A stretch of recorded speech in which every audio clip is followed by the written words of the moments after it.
الكلام كلام الله وخير الهدي هدي محمد صلى الله عليه وسلم وشر الأمور محدثاتها فإن كل محدثة بدعة وكل بدعة ضلالة وكل ضلالة في النار أما بعد. Jamaah kaum muslimin dan muslimat rahimani wa rahimakumullahu ta'ala, semoga Allah subhanahu wa ta'ala memberikan hidayah dan istiqamah di atas hidayah tersebut kepada kita seluruhnya. Di antara bentuk syukur kita kepada Allah subhanahu wa ta'ala adalah upaya kita untuk mempertahankan akidah. Mempertahankan akidah kita di atas Islam, Ahlus Sunnah wal Jamaah, yang sesuai dengan akidah Nabi Muhammad sallallahu alaihi wasallam, akidah sahabat-sahabat beliau, akidah para tabi'in, para tabi'ut tabi'in, dan orang-orang yang mengikuti mereka sampai hari kiamat. Mengikuti jamaah kaum muslimin, jamaah yang disebutkan oleh Nabi sallallahu alaihi wasallam sebagai ma ana alaihi wa ashabi, yaitu yang meniti jalanku dan jalan para sahabatku, yang mengikuti ajaranku dan ajaran para sahabatku. Inilah mereka jamaah yang direkomendasikan oleh Nabi sallallahu alaihi wasallam untuk kita senantiasa berada bersama mereka. Inilah sebuah golongan yang ketika Nabi sebutkan akan terpecah umat ini menjadi 73 golongan, maka seluruhnya terancam neraka kecuali hanya satu golongan yang diselamatkan oleh Allah subhanahu wa ta'ala. Nabi menyebut golongan tersebut sebagai al-jamaah, yaitu ma ana alaihi wa ashabi. Siapapun yang berpegang teguh dengan ajaranku dan ajaran para sahabatku. Inilah akidah yang harus kita tanam, kita pupuk, kita rawat agar tumbuh dengan baik dalam diri kita, kokoh mengakar, tidak mudah terombang-ambing di bawah arus sungai, arus banjir, ataupun angin yang menerpa, baik begitu berupa syubhat ataupun syahwat, baik berupa godaan-godaan yang datang dari kawan-kawan kita sendiri ataupun dari orang-orang yang melontarkan syubhat dari luar. Sehingga ikhwati fiddin rahimani wa rahimakumullahu ta'ala, senantiasalah kita menanamkan akidah dengan cara mempelajarinya dan dengan cara mengamalkan dalam kehidupan kita sehari-hari, agar terhindar dari ancaman-ancaman Allah subhanahu wa ta'ala dan agar terhindar dari syubhat yang menerpa, sedangkan hati kita adalah hati yang lemah. Sedangkan syubhat itu selalu menyambar-nyambar dari arah mana saja, ia bisa muncul dari arah mana saja, sedangkan hati kita sangatlah lemah. Kalau kita tinggalkan ilmu, kita tinggalkan majelis ilmu, kita tinggalkan pembahasan-pembahasan akidah, maka tentu saja perkara syubhat ini akan cepat sekali menyelinap masuk ke dalam rongga fikiran dan dalam rongga hati dan pemahaman kita. Kemudian kita bersalawat untuk Nabi Muhammad sallallahu alaihi wasallam.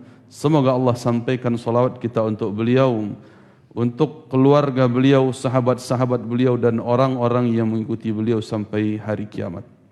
Ikhwati fid din rahimani wa rahimakumullahu ta'ala. Jamaah sekalian, insyaallah kita akan melanjutkan pembahasan kita di dalam kitab Al-Kabair, yaitu kitab tentang dosa-dosa besar yang ditulis oleh Imam Az-Zahabi rahimahullahu ta'ala. Kemudian juga kita bawakan perkataan-perkataan ulama dalam kitab-kitab yang lain yang berkaitan tentang bab-bab yang akan kita bahas. Pembahasan kita kali ini sebenarnya berkaitan dengan apa-apa yang pernah kita bahas, baik pembahasan tentang tauhid, yaitu dosa besar pertama yang berkaitan dengan syirik, ataupun pembahasan tentang sihir. Namun Imam Az-Zahabi rahimahullahu ta'ala memberikan bab khusus memuat pembahasan khusus tentang permasalahan dukun dan ramalan. Walaupun ini terkait tentang syirik, terkait pula tentang pembahasan sihir, akan tetapi ketika para ulama, bahkan ketika Allah Subhanahu wa taala dan Rasulnya menyebutkan secara khusus, menyebutkan secara rinci tentang sebuah perkara, setelah perkara umum disebutkan, ini menunjukkan bahwa perkara rinci tersebut amatlah penting. Sangat penting untuk kita pahami baik-baik agar kita betul-betul paham, agar kita betul-betul waspada tentang apa yang terjadi di hadapan kita, apa yang dihadapkan kepada kita, apa yang kita hampiri dalam masyarakat kita dan seterusnya. Maka tentu saja kita harus mempelajari dan membahas perkara yang berkaitan tentang perdukunan dan ramalan ini secara detail.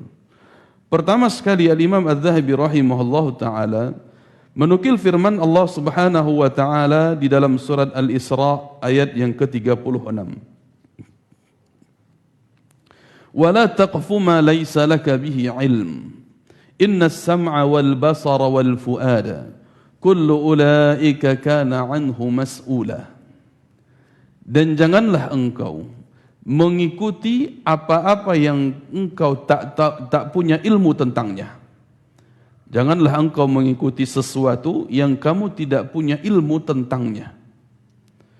Inna sam'a, sesungguhnya pendengaran, wal basara, dan penglihatan, wal fuada, dan hati, kullu ulaika kana anhu mas'ula, seluruhnya akan dimintai pertanggungjawaban oleh Allah Subhanahu wa taala. Qala al-Wahidi fi tafsir qawlihi ta'ala, Imam Al-Wahidi di dalam menafsirkan ayat Allah ini, wala taqfu ma laysa laka bihi ilmun, jangan engkau ikuti perkara yang kau tak punya ilmu tentangnya.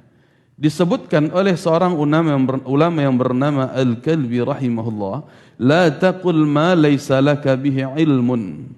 Jangan katakan, kalau tadi jangan ikuti, beliau tafsirkan dengan jangan ucapkan, jangan katakan sesuatu yang kau tak punya ilmu tentangnya. Ini terkait dengan bab perdukunan atau bab ramalan, karena sejatinya dukun dan tukang ramal ini mengatakan sesuatu yang padahal dia tidak punya ilmu tentang itu. Mengatakan tentang sesuatu yang padahal dia tidak punya ilmu tentangnya. Karena perkara yang dibahas oleh para dukun dan tukang ramal biasanya adalah perkara-perkara gaib. Perkara-perkara gaib. Padahal Allah Subhanahu wa taala katakan, "Qul la ya'lamu man fis samawati wal ardil ghaiba illallah." Katakanlah, tidak ada sesuatu yang di bumi ataupun yang di langit tahu tentang perkara gaib. Tidak ada, kecuali hanya Allah saja yang tahu. Tidak ada yang tahu, kecuali hanyalah Allah Subhanahu wa taala saja yang tahu tentang perkara gaib. Sehingga dalam ayat ini, ketika seseorang mengatakan sesuatu yang dia tidak punya ilmu tentangnya, berarti dia telah berbuat kedustaan, kebohongan, atau mengarang sesuatu yang padahal dia tidak mengetahui hakikat tentang sesuatu tersebut. Disebutkan pula oleh Imam Qatadah rahimahullah ta'ala, la taqul sami'tu wa lam tasma'. Jangan kau katakan aku pernah mendengar padahal kamu tak pernah mendengar. Wa ra'aitu wa lam tara. Jangan pula engkau katakan aku telah melihat padahal engkau belum pernah melihat. Wa alimtu wa lam ta'lam, dan jangan pula engkau katakan aku tahu padahal dia tidak tahu. Wal ma'na la taqulanna fi syai'in bima la ta'lamu. Maknanya adalah jangan engkau katakan sesuatu yang engkau tidak ketahui. Innas sam'a wal basara wal fuada kullu ulaika kana anhu mas'ula. Karena sesungguhnya pendengaran seseorang, penglihatan seseorang, dan hati seseorang seluruhnya akan dimintai pertanggungjawaban oleh Allah Subhanahu wa taala. Di sini pula jamaah yang kami muliakan, sebuah isyarat bahwa bagaimana ilmu, pengetahuan itu bisa diserap oleh anak manusia dari kecilnya. Dari mereka mulai bayi saja. Di sini Allah Subhanahu wa taala pertama menganugerahkan kepada mereka adalah as-sam'a dulu. Diberikan pendengaran. Makanya anak-anak kecil itu jamaah yang kami muliakan, semenjak mereka dalam janin bahkan sampai mereka berusia 2 tahun, itu yang tumbuh dalam organ mereka pertama sekali untuk menyerap pengetahuan adalah pendengarannya. Mata belum bisa melihat dengan jelas, belum bisa merekam apa yang mereka lihat. Tetapi pendengaran sudah kuat rekamannya. Sudah baik apa yang mereka tangkap berupa memorinya. Sehingga di antara para ulama mereka menganjurkan ketika anak-anak sudah masih berada di dalam janin, sering-seringlah orang tuanya membacakan Al-Quran. Baik ayahnya ataupun ibunya. Karena sejatinya dia sudah mulai tumbuh indera pendengaran dalam dirinya. Sebagai penyerap informasi yang datang dari luar. Walaupun anak tersebut ketika sudah lahir belum bisa berbicara apa-apa, la ta'lamuna syai'a, tidak tahu apa-apa, tidak bisa berbicara apa-apa, tetapi sejatinya pendengaran mereka mulai menangkap apa yang sehari-hari dibaca, disebutkan, didengarkan oleh dia. Yang dibaca oleh orang tuanya, yang terdengar oleh dia, baik melalui media televisi di rumahnya, itu sudah terekam dalam memori anak melalui pendengarannya. Sehingga kalau kita menginginkan seorang anak yang hafal Al-Quran, maka kewajiban orang tua pertama sekali adalah memperdengarkan kepada mereka sejak usia ini. Semenjak mereka dalam janin sampai 2 tahun. Agar mereka betul-betul bisa menghafalkan dengan baik. Walaupun mereka belum sanggup berbicara, belum mampu untuk mengungkapkan apa yang mereka dengar, ketahuilah jamaah yang kami muliakan, kami cintakan Allah. Ini terbukti ketika mereka sudah mulai tumbuh usianya, apa yang tadi kita lupa ternyata pernah mengatakan, pernah mentalqinkan bacaan Al-Quran, ternyata di usia yang dia mulai tumbuh itu dia hafal dengan sendirinya. Ini diantara sebabnya. Ini yang tumbuh bagi mereka. Adapun setelahnya, pada masa mereka berusia di atas 2 tahun, sampai usia 7 tahun biasanya, atau sampai usia mumayyiz 9 tahun, ini yang tumbuh pada mereka adalah al-basar, yaitu penglihatan mereka. Maka ketika usia ini seorang anak adalah seorang yang merupakan duplikator atau plagiator, peniru ulung. Jadi usia segini, mulai dia berusia genap 2 tahun, dia mulai melihat apa yang dia saksikan itu, itulah pelajaran untuk dia. Apa yang dia saksikan, itulah pelajaran untuk dia. Itulah ilmu pengetahuan yang dia serap. Sehingga jangan kaget jamaah yang kami muliakan, kami cintakan Allah Subhanahu wa taala. Ketika di dalam rumah itu ada televisi, terlihat oleh sang anak begini dan begitu. Jangan kaget ketika anak sudah mulai tumbuh remaja, tiba-tiba dia bisa dengan adegan apa yang dia lihat. Padahal sudah lama TV dimatikan, tapi dia masih teringat apa yang pernah dia lihat itu. Dia sebagai duplikator ulung, peniru ulung. Artinya di sini pun saat yang tepat kalau kita ingin memasukkan ilmu pengetahuan kepada anak, berikan dengan contoh, teladan di dalam rumah tangga kita. Berikan apa? Teladan. Kita melakukan salat sunnah di rumah, kemudian kaum wanita melakukan salat wajibnya di rumah. Ini terlihat bagi sang anak. Maka lihatlah, anak akan mencoba meniru walaupun gerakannya belum benar. Dia akan mencoba untuk sujud, untuk ruku, walaupun gerakannya belum benar. Ini motivasi yang tumbuh dari anak, dan begitulah cara dia belajar. Begitulah cara dia belajar. Barulah kemudian ketika sang anak ini tumbuh setelah usia 7 tahun ke atas, barulah kemudian dia mulai memahami. Itulah yang dimaksud wal fuad. Diberikan hati oleh Allah untuk memahami apa yang mereka dengar, apa yang mereka lihat tersebut, mulai mereka pahami. Inilah unsur atau organ tubuh manusia yang dengannya masuklah ilmu pengetahuan ke dalam diri seseorang. Sehingga adapun di lain itu, Ya, di lain tiga unsur itu, biasanya sulit seseorang lagi untuk mencari apa media yang memasukkan ilmu ke dalam dirinya. Tidak mungkin seseorang itu tiba-tiba dia pintar, tiba-tiba dia pandai melakukan sesuatu tanpa pernah melihat, tanpa pernah mendengar, tanpa pernah memahami. Tidak mungkin tiba-tiba dia ingin menghafal Al-Quran, tidak pernah menghafal, tidak pernah dia dengarkan, tidak pernah dia lihat bacaan atau tulisan atau hurufnya, tidak pernah dia pahami, tiba-tiba dia bakar Al-Quran, dia minum airnya, tidak akan mungkin dihafal itu. Tidak akan mungkin.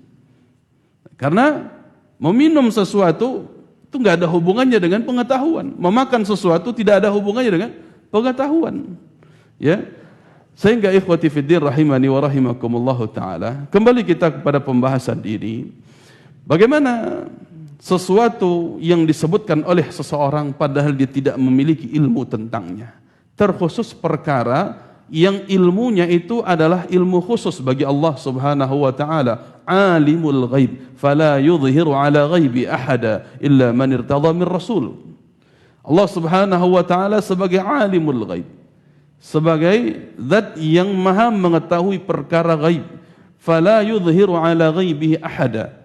Allah tidak tampakkan, Allah tidak perlihatkan perkara gaib kepada siapapun. Allah tidak berikan kepada seseorang membuka mata batin, atau istilah orang lain itu terbukakan ilmu kasyaf baginya.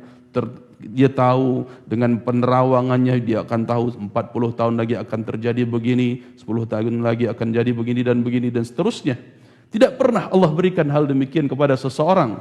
Illa man irtadha mir rasul, kecuali siapa yang Allah ridhoi dari rasul. Jadi syaratnya dua di sini, dia adalah rasul dan kemudian Allah ridhoi untuk memberikan pengetahuan tersebut kepadanya. Jadi kalau ada hari ini orang-orang yang mengaku tahu tentang perkara gaib, ada yang mengaku tahu tentang apa yang akan terjadi 10 tahun lagi, 20 tahun lagi, atau bahkan 1 hari lagi, maka ketahuilah bahwa dia adalah dukun atau tukang ramal.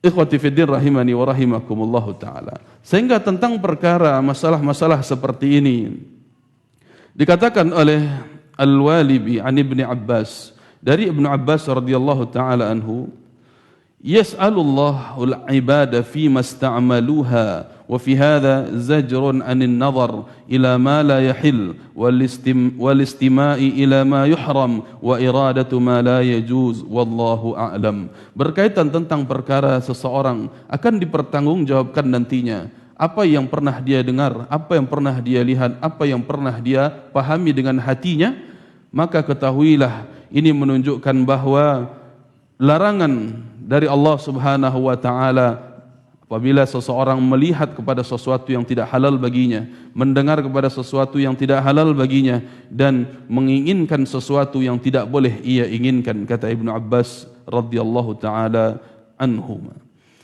Kemudian jamaah yang kami muliakan, kami cintai karena Allah subhanahu wa ta'ala, kita lihat di sini bagaimana definisi para ulama tentang siapa itu dukun dan siapa itu tukang ramal. Berkaitan tentang masalah ini tentunya, antara dukun, tukang ramal, tukang sihir, atau pembahasan tatoyur, anggapan sial, ini biasanya satu paket. Ini biasanya satu paket. Apalagi yang berkaitan dengan dukun dan tukang ramal, biasanya para ulama menjelaskan sejalan. Siapa itu dukun, dia pula lah tukang ramal. Siapa tukang ramal, dia pula lah dukun. Karena ini profesi sepaket, tak mungkin terpisahkan. Ikhwati fiddin rahimani wa rahimakumullah. Kita lihat di sini penjelasan Imam Al-Baghawi dalam kitab tafsir beliau. Dalam kitab Syarhus Sunnah, Imam Al-Baghawi mengatakan Al-Arraf, yang disebut dengan tukang ramal, alladhi yadda'i ma'rifatal umuri bimuqaddimatin yastadillu biha 'ala al-masruqi wa makanid dhallah, yang disebut dengan tukang ramal atau arraf bahasa Arabnya, atau bahkan ramal ini juga dari bahasa Arab, ramalan ya dari bahasa Arab ya. Imam Abul Abbas Ibnu Taimiyah menyebutkan ar-rammal. Rammal itu dari kata ramal, yaitu pasir. Pasir, ya. Bagaimana bisa dikatakan pasir? Ini mungkin yang disebutkan juga di dalam pembahasan yang lain dalam hadis Nabi sallallahu alaihi wasallam tentang orang-orang yang menggunakan media pasir yang disebut dengan al-iyafah, yaitu mereka menggunakan garis di pasir, meletakkan garis di pasir. Kalau Ibnu Abbas menyebutkan, yaitu mereka melihat ke atas arah bintang-bintang, kemudian rasi bintang tersebut dia ukir dengan tangannya di atas pasir. Itu awalnya kenapa disebut dengan ramal, bahkan dalam bahasa Indonesia pun menjadi ramalan, ya, diserap dari kata ar-ramal. Atau dalam bahasa lainnya, dalam bahasa Arab adalah al-arraf. Siapa mereka? Imam Baghawi menyebutkan alladzi yadda'i ma'rifatal umur, orang yang mengaku-ngaku, orang yang mengaku-ngaku tahu tentang sesuatu, tahu tentang hal ghaib, bimuqaddimat, melalui muqaddimah, melalui pembukaan-pembukaan. Di antara contoh muqaddimahnya, dia tanyakan dulu kalau ada orang yang datang kepadanya, dia tanyakan nama, dia tanyakan tanggal lahir, dia tanyakan nama orang tua, dan seterusnya. Ini di antara muqaddimahnya. Atau di antara muqaddimahnya, mereka menggunakan lonceng. Ya, kalau di Mentawai itu ada namanya apa? Sikiri, ya. Mereka bawa lonceng kemana-mana, itu dia bunyi-bunyikan dulu tuh, ya, dibunyi-bunyikan sebagai muqaddimahnya untuk mengundang datangnya apa? Para jin sebagainya. Ada yang menggunakan muqaddimah kalau di kampung kita pakai kumayan, Mbak. Pakai kumayan dibakar rokok, tak dia teh di ujung rokok tu kumayan, ia bana kareh baunnya. Atau sebagian lain pakai bunga melati. Bunga melati, walaupun bunga melati secara hukum asalnya tidak ada masalah, tetapi ketika digunakan sebagai media-media perdukunan, di sini masalahnya. Untuk apa dia dipakai? Ya, begitu juga yang lain-lainnya. Kalau di tempat lain ada yang pakai dupa, ya, atau aroma-aroma tertentu yang cukup menyengat biasanya. Ini biasa muqaddimah yang digunakan oleh para dukun. Atau dengan meminta sesuatu, minta foto atau minta, ya, pakaian terakhir yang dia pakai, atau disuruh meminta mengambil air 7 pincuran, ya, kasih 7 muaro, ya, atau bunga 7 rupa, atau benang 7 ragam dan sebagainya.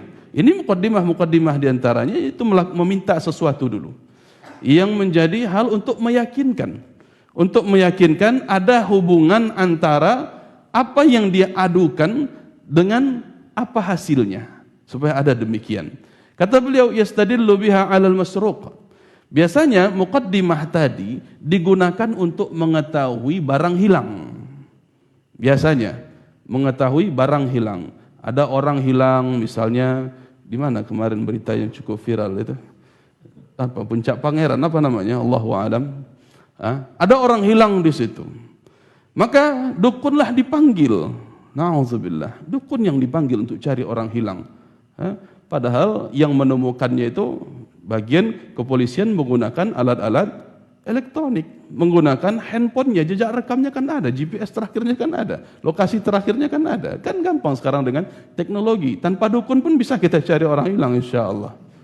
Ya, di mana rekaman terakhir, histori chattingan terakhirnya itu di mana, koordinatnya itu kan bisa ketahuan. Di mana SMS terakhirnya itu bisa ketahuan. Walaupun seseorang, ya, mohon di antara hal yang dibocorkan para, ya, polisi atau densus itu, di antara seseorang ketika dia, ya, melakukan tindakan terorisme, dia matikan handphonenya. Biasa begitu. Lalu kemudian tanpa sadar, ya, dimanapun nanti dia akan buka handphonenya itu akan tercatat, akan ada sinyal langsung ke densus di mana posisi orang ini sekarang.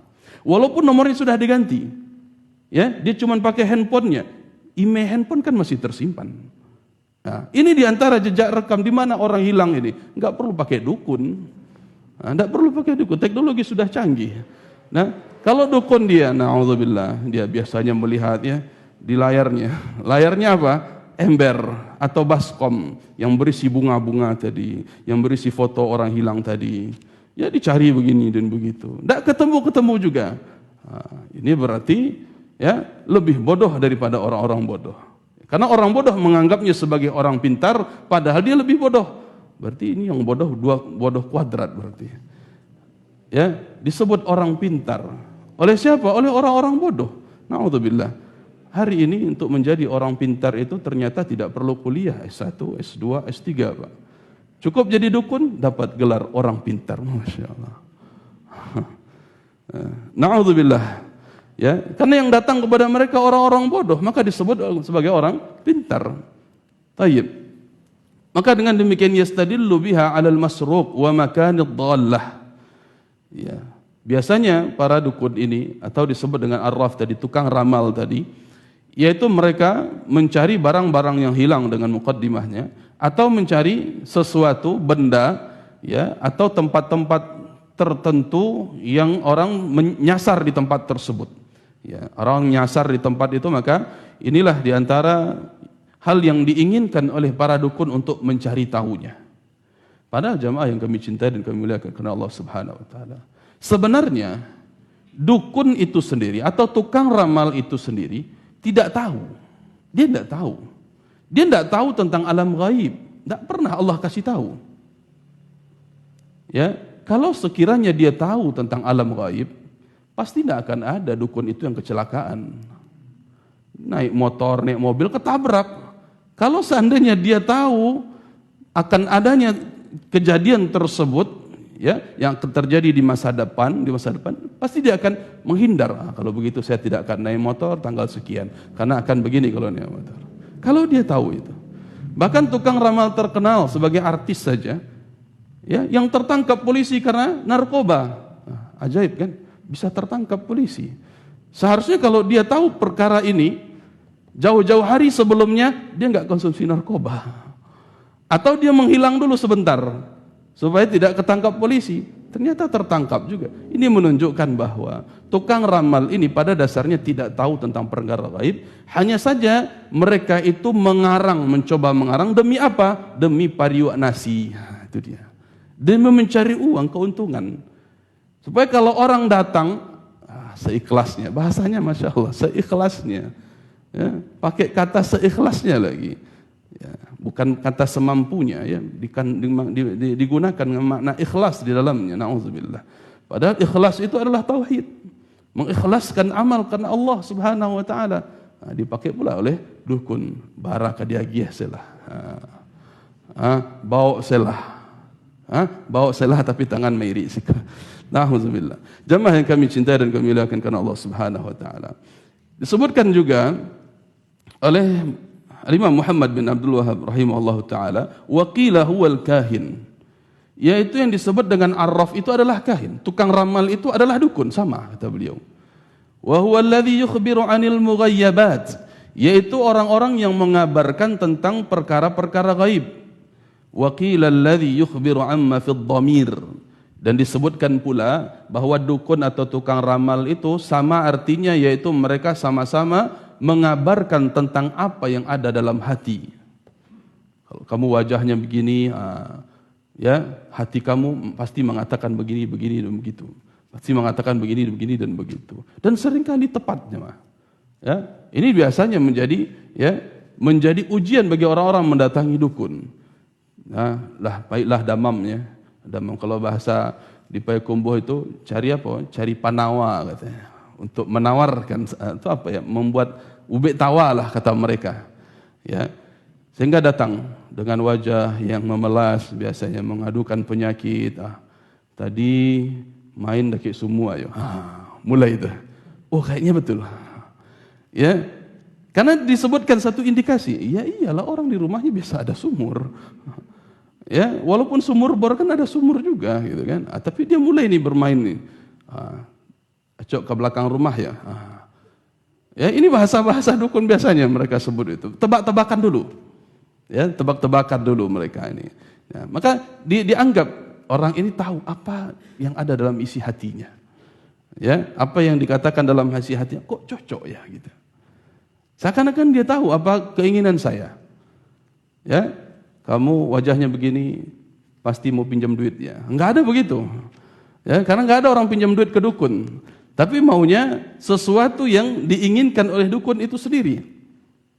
Sehingga jemaah yang kami muliakan, kami cintai karena Allah Subhanahu wa taala, begitu pula disebutkan oleh Abul Abbas Ibnu Taimiyah rahimahullahu taala, al-arraf ismun lil kahin, kata beliau. Tukang ramal itu adalah nama lain dari dukun. Wal munajjim, ahli nujum, ya, ahli bintang. Ya, perbintangan di sini ya dimaksudkan untuk menebak atau menerka-nerka tentang perkara gaib, akan terjadi begini dan begitu. Begitu juga warrammal, ini kita katakan tadi, rammal, mereka yang menggunakan pasir tadi. Wa nahwihim, dan yang selain mereka, mimman yatakallamu fi ma'rifatil umuri bihadhihi turuq, yaitu berupa orang-orang yang berbicara tentang mengetahui sesuatu perkara menggunakan cara-cara seperti ini. Wa qala Ibnu Abbas fi qaumin yaktubuna abajad, disebutkan oleh Ibnu Abbas tentang kaum-kaum yang mereka menulis abjad. Bagaimana mereka menulis abjad ini? Disebutkan dalam satu penjelasan kitab Tauhid ini. Mereka biasanya membuat kotak persegi begini, kemudian ini dibagi 3, kemudian ini dibagi 3, jadi 9 kotak dalamnya. Kemudian mereka melihat ke arah bintang. Biasa kotak itu ditulis di atas pasir. Kemudian mereka melihat ke arah bintang. Rasi bintangnya seperti ini titiknya, ini membentuk huruf H, begitu. Berarti ini hari baik, ini hari buruk, dan sebagainya. Ini mereka yang disebut dengan ahlu nujum juga, sekaligus mereka tukang ramal dengan metode-metode yang berbeda, dengan cara-cara yang berbeda. Ya. Sehingga banyak di antara mereka yang menggunakan rasi-rasi bintang tersebut, yang mereka sebut dengan zodiak atau horoskop dan sebagainya, sebagai penentu nasib seseorang. Kalau lahir di bulan ini, rasi bintangnya begini, nasibnya begini, keuangan begini, jodoh begini, karir begini, dan seterusnya. Ini juga bagian dari ramalan bintang tersebut. Kemudian disebutkan pula oleh Syekh Al-Albani rahimahullahu ta'ala, beliau menukil perkataan Ibnul Athir di dalam kitab An-Nihayah, al-kahin alladhi yata'ata al-khabara 'anil kainat fi mustaqbaliz zaman wa yadda'i ma'rifatal asrar. Yang disebut dengan dukun di sini adalah mereka yang mengambil berita tentang fenomena-fenomena yang terjadi di masa yang akan datang. Akan terjadi begini dan begitu, akan terjadi begini dan begitu. Tanggal 9 bulan 9 tahun 1999 akan terjadi begini dan begitu. Ya. Ini mereka yang disebut dengan dukun. Ya. Sehingga tidak jauh beda, tidak beda artinya dengan tukang ramal. Wa yadda'i ma'rifatal asrar, dan dia pun mengklaim tahu tentang rahasia-rahasia seseorang, rahasia-rahasia alam ini. Ya. Kemudian faminhum man kana yaz'um annahu lahu tabi'an minal jin. Di antara mereka ada yang mengklaim ada pengikutnya dari bangsa jin. Wa ra'iyan, begitu juga pengikutnya yulqi ilaihil akhbar, pengikutnya dari bangsa jin tersebut yang mengabarkan tentang berita kepada mereka. Wa minhum man yaz'um annahu ya'riful umura bimuqaddimat, dan begitu juga mereka yang mengklaim tahu tentang perkara-perkara sesuatu dengan menggunakan muqaddimah atau pembukaan-pembukaan. Bimuqaddimati asbabin yastadillu biha ala mawaqi'iha min kalamin aw min kalami man yas'al aw min fi'lihi aw halihi. Menggunakan media-media tertentu untuk mengungkapkan apa yang terjadi dengan seseorang berdasarkan ucapannya, berdasarkan apa yang dia tanya, perbuatannya atau keadaannya. Kalladhi yadda'i ma'rifata syai'il masruq wa makanid dhalah wa nahwihim. Bagaimana juga tadi yang dijelaskan Imam Al-Baghawi, yaitu orang-orang yang mengklaim tahu tentang tempat barang-barang yang hilang atau orang-orang yang tersesat. Begitu juga beliau katakan, fa idza arafta hadza, apabila engkau mengetahui hal ini, yaitu orang-orang yang melakukan perbuatan-perbuatan perdukunan, maka ya'rif bit tanwimil maghnatis, yaitu disebut juga sebagai hipnotis. Ya, di antara bentuk perdukunan ini juga ada yang disebut dengan hipnotis. Tsumma bil istihdharil arwah, atau orang-orang yang mengaku bisa mendatangkan arwah, mendatangkan roh orang-orang yang telah meninggal.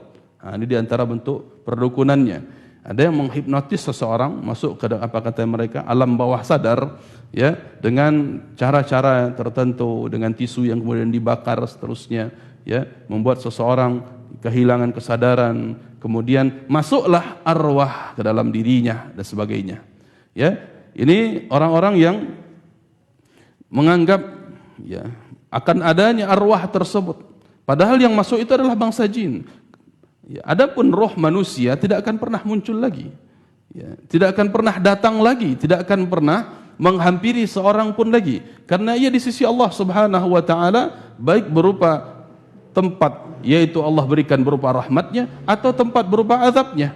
Ini di sisi Allah Subhanahu wa taala dan sesuai kehendak Allah. Adapun yang masuk ke dalam jiwa, dalam diri seseorang ketika kesurupan tadi, atau ketika dalam keadaan yang disebut dengan alam bawah sadar tadi, yang masuk ke dalam dirinya itu bukan arwah. Ya. Kenapa? Karena sudah jelas, idza mata ibnu Adam inqata amaluh. Apabila anak Adam, apabila manusia itu meninggal, maka terputuslah amalnya. Illa min thalath, kecuali dari 3 hal, yaitu ilmu yang bermanfaat, kemudian pertama sedekah jariah, kemudian ilmu yang bermanfaat, dan anak saleh yang mendoakannya. Terputus amalannya kecuali 3 hal ini. Maka tak mungkin lagi ada arwah yang bisa beramal, yang masuk ke dalam diri seseorang, kemudian dikabarkan, saya adalah roh dari Syekh Fulan bin Fulan, ya, biasanya mereka sebutkan, ya, dari siapa? Dari roh Syekh Abdul Qadir Jailani dan seterusnya. Nah, maka orang seperti ini pernah diuji oleh Syekh Albani sendiri. Kalau begitu, coba datangkan roh Imam Bukhari, katanya. Saya akan cek hafalan saya. Tidak berani, tidak bisa datangkan, karena memang tidak mungkin datang roh itu kembali. Ya, kalau memang bisa roh itu dipanggil, ya dipanggillah rohnya Imam Bukhari kalau begitu. Ya, cek hafalan kita kan. Ya, bisa setoran hafalan hadis kan kita. Benar tidak sanad-sanadnya ini? Nah, kan tidak mungkin. Ya, maka ini hanya cara atau tipu daya yang dimainkan oleh dukun tadi. Mereka menganggap bisa mendatangkan ruh tertentu. Kemudian biasanya ini dimintai obat. Biasa dimintai apa? Obat. Nah, inilah cara dukun untuk memberi obat biasanya. Ya, bahkan dalam kampung-kampung disebut sebagai mereka itu tabib, ya, atau dukun kampuang, atau orang-orang sebaik yang sejenis dengannya. Maka dia menganggap bisa mendatangkan ruh, kemudian dia bisa bertanya tentang perkara-perkara yang dia inginkan. Ya, obat ini apa, obat itu apa, obat ini, dan seterusnya. Inilah cara-cara yang mereka mainkan. Wa ma alaihi al-yawm katsir minan nas wa fihim ba'dul muslimin at-tayyibin. Bahkan hal ini terjangkit di kalangan umat-umat muslim yang awalnya baik mereka itu. Mimman ittakhadhu dzalika mihnatan ya'tashuna minha. Yang padahal mereka itu sebenarnya mengambil sebagai profesi, dunia perdukunan ini sebagai profesi yang dengan itu mereka menghidupi diri mereka dan keluarga mereka. Ala wa huwal qira'atu 'ala al-mamsusi minal jinni wa mukalamatuhum iyyah. Ketahuilah, kata beliau, apa yang tadi datang yang diklaim sebagai roh tadi itu adalah, ya, dari bangsa jin yang bisa berbicara, yang bisa bersuara menggunakan lisan orang yang sedang dalam keadaan dihipnotis tadi. Kemudian wa annahu yuhaddithuhum an sababi talabbusihi bil insi hubban bihi aw bughdan wa kana yaz'umuna annahu yas'alunahu an dini fa idza akhbarahum bi annahu muslim sadaquhu fi kulli ma yunabbihum bihi. Kemudian jin tersebut dia mencoba untuk berbicara dengan orang-orang yang hadir ketika itu untuk supaya mereka yakin bahwa ini adalah ruh. Kemudian dia beritahu apa sebab dia masuk menitis kepada orang yang sedang kesurupankah atau orang yang sedang dihipnotiskah ini. Apakah karena dia menyukai ataukah dia dalam keadaan membenci orang yang sedang dia rasuki ini. Wa qad yaz'umuna annahum yas'alunahu an dini. Bahkan kadang-kadang kaum muslimin pun menanyakan, apa agama Anda? Ya, dia bertanya kepada yang masuk berupa ketitisan tadi, yang masuk tadi ditanya, apa ada agama Anda? Fa idza akhbarahum bi annahu muslim sadaquhu. Kalau yang masuk ini, makhluk yang masuk ke dalam diri seseorang tadi mengaku dirinya muslim, maka kaum muslimin pun ada yang membenarkannya. Fi kulli ma yunabbi'uhum, kalau begitu Anda benar tentang apa yang Anda kabarkan. Ini terjadi jemaah yang kami cintai dan kami muliakan karena Allah Subhanahu wa taala. Ya, dengan sebab inilah, dengan cara inilah mereka meramal akan terjadi begini dan begitu di tahun sekian dan sekian. Dengan sebab apa? Berita dari bangsa jin tadi yang masuk ke dalam tubuh seseorang. Dan ini tidak gratis biasanya, ini tidak gratis. Apalagi terkait dengan individu, ataukah terkait dengan perusahaan, atau terkait dengan nasib politik biasanya. Maka kalau kita lihat banyak di antara orang-orang yang ingin mengajukan diri sebagai calon legislatif, biasanya mereka main ini dulu. Main kemana? Ke bangsa dukun ini terlebih dahulu, untuk mengetahui bagaimana nasib dia ke depan. Bagaimana nasib dia ke depan. Akhirnya mereka dengan itu, jemaah yang kami muliakan, berani untuk mengucurkan dana sekian besar. Kenapa? Karena menurut dukun dia menang. Menurut dukun dia bakal menang, maka berani mengeluarkan dana sekian banyaknya. Padahal kalah juga, akhirnya apa? Masuk rumah sakit jiwa. Ini yang terjadi. Ya, frustasi. Ya, dukunnya nggak bisa ditebak. Karena kenapa? Yang lain pun main dukun. Ya. Setiap kliennya dikatakan menang. Setiap kliennya dikatakan menang oleh dukun yang dia ambil, yang dia mintai pendapatnya. Na'udzubillah. Wa dzalika muntahal ghaflah wad dalal an yusaddiqahu wa huwa la ya'rifuhu wa la yarah fakun hadaran minhum ayyuhal akhul muslim wa la ta'tihim wa la tusaddiqhum. Inilah diantara bentuk kelalaian dan kesesatan yang tersebar di masyarakat, bahkan di kaum muslimin itu sendiri, yaitu agar seseorang ya dengan hal ini jangan sampai kita masuk ke dalamnya, masuk ke dalam ranah perdukunan tersebut. Padahal kita tidak melihat mereka, tidak tahu hakikat siapa yang datang itu sendiri. Padahal kita tidak tahu dan tidak bisa melihat bangsa jin yang datang ke dalam tubuh orang tersebut. Wa kun hadaran minhum, berhati-hatilah terhadap mereka. Ayyuhal akhul muslim, wahai saudaraku kaum muslimin, kata beliau. Wala ta'tihim wala tusaddiqhum, jangan engkau datang kepada mereka dan jangan pula engkau membenarkan mereka. Ikhwati fiddin rahimani wa rahimakumullahu ta'ala. Kemudian kalau kita lihat bagaimana ancaman terhadap pelakunya dan orang yang mendatanginya. Pertama, Rasulullah sallallahu alaihi wasallam menyebutkan tentang hal ini di dalam hadis yang dikeluarkan oleh Imam Al-Bazzar dengan sanad yang jayyid dari Imran bin Husain radhiyallahu taala anhu. Derajat hadisnya marfu', yaitu sampai kepada Nabi sallallahu alaihi wasallam, laisa minna man tatayyara aw tutayyara lahu, bukan bagian dari kami siapapun orang yang bertatayyur, beranggapan sial. Insyaallah akan kita bahas dengan kelanjutannya nanti. Aw takahhana aw tukuhina lahu, dan bukan pula bagian dari kami, bukan dari kaum muslimin, kata Rasulullah, orang yang melakukan perbuatan dukun, perdukunan, atau orang yang mendatangi dukun. Au sahara au suhira lahu, bukan pula bagian dari kami orang yang melakukan perbuatan sihir atau orang yang meminta untuk dipraktekkan sihir untuknya. Wa man atakahinan fasaddaqahu bima yaqul faqad kafara bima unzila ala Muhammadin sallallahu alaihi wasallam. Maka siapapun yang mendatangi dukun lalu dia membenarkan apa yang dikatakan oleh dukun tersebut, ketahuilah sungguh dia telah kafir, telah kufur, keluar dari Islam, kufur terhadap apa yang diturunkan atas Nabi Muhammad sallallahu alaihi wasallam. Kemudian jamaah yang kami muliakan, kami cintai karena Allah Subhanahu wa taala, disebutkan pula oleh beliau sallallahu alaihi wasallam dalam hadis yang lain riwayat Imam Ahmad, disahihkan pula oleh Imam Al-Albani rahimahullahu taala, man ata'arrafan aw kahinan fasaddaqahu bima yaqul faqad kafara bima unzila ala Muhammad sallallahu alaihi wasallam. Hadisnya senada dengan yang tadi. Siapapun yang mendatangi arraf, tukang ramal, aw kahinan atau dukun, disebutkan dua-duanya di sini. Disebutkan tukang ramal dan dukun. Dalam hadis yang lain dukun saja. Dalam hadis yang lain tukang ramal saja. Dalam hadis ini dukun atau tukang ramal. Ini menunjukkan apa? Bayan bahwa dukun itu adalah tukang ramal dan tukang ramal itu adalah dukun. Siapa yang mendatanginya lalu membenarkan bima yaqul, membenarkan apa yang dikatakan oleh dukun tersebut, dia katakan, ya, saya yakin dengan apa yang Anda katakan, atau dia meyakini dukun tersebut, faqad kafara, maka dengan demikian ia telah kufur bima unzila ala Muhammad sallallahu alaihi wasallam.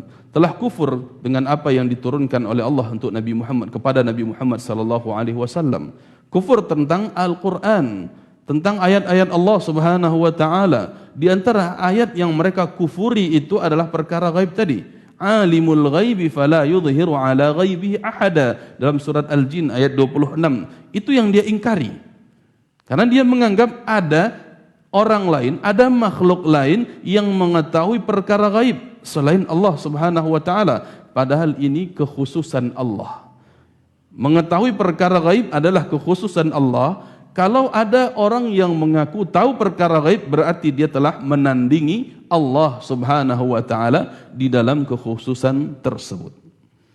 Wa rawaina fi sahihaini an Zaid bin Khalid al-Juhani radhiyallahu taala anhu qala shalla bina Rasulullah sallallahu alaihi wasallam salat as-subh fi athari as-sama' kanat min al-lail falamma insaraf aqbala 'ala an-nas biwajhihi. Pernah diriwayatkan juga oleh Imam Bukhari dan Imam Muslim dari jalur sahabat Khalid Al-Juhani radhiyallahu taala anhu, beliau katakan, suatu ketika kami pernah salat bersama Rasulullah sallallahu alaihi wasallam berupa salat subuh. Ketika itu telah terjadi hujan di malam harinya. Falamman saraf, setelah salat selesai, Nabi sallallahu alaihi wasallam aqbala 'alan nas biwajhi. Beliau menghadapkan wajahnya kepada makmum setelah salat. Beliau katakan, hatta druna madza qala rabbukum. Tahukah kalian apa yang dikatakan oleh Rabb kalian? Qalu Allahu wa rasuluhu a'lam. Kemudian para sahabat ketika itu mengatakan, Allah dan Rasulnya yang lebih mengetahui. Asbaha min ibadi mu'minun bi wa kafir. Sungguh di pagi hari ini ada di antara umatku yang beriman kepada Allah, kepadaku kata Allah, dan ada yang telah kafir. Fa amma man qala mutirna bi fadlillahi wa rahmatih fadzalika mu'minun bi kafirun bil kawakib. Maka siapapun yang mengatakan telah turun hujan dengan karunia Allah, dengan sebab kemuliaan Allah dan rahmatnya, maka orang ini telah beriman kepadaku dan dia telah mengingkari bintang-bintang. Wa amma man qala mutirna binaui kadza wa kadza fadzalika kafirun bi mu'minun bil kawakib. Dan siapa yang telah mengatakan hujan telah turun dengan sebab bintang ini dan itu, maka dia sungguh telah beriman kepada bintang dan kufur kepadaku. Baik, insyaallah nanti kita lanjutkan lagi setelah azan. Barakallahu fikum.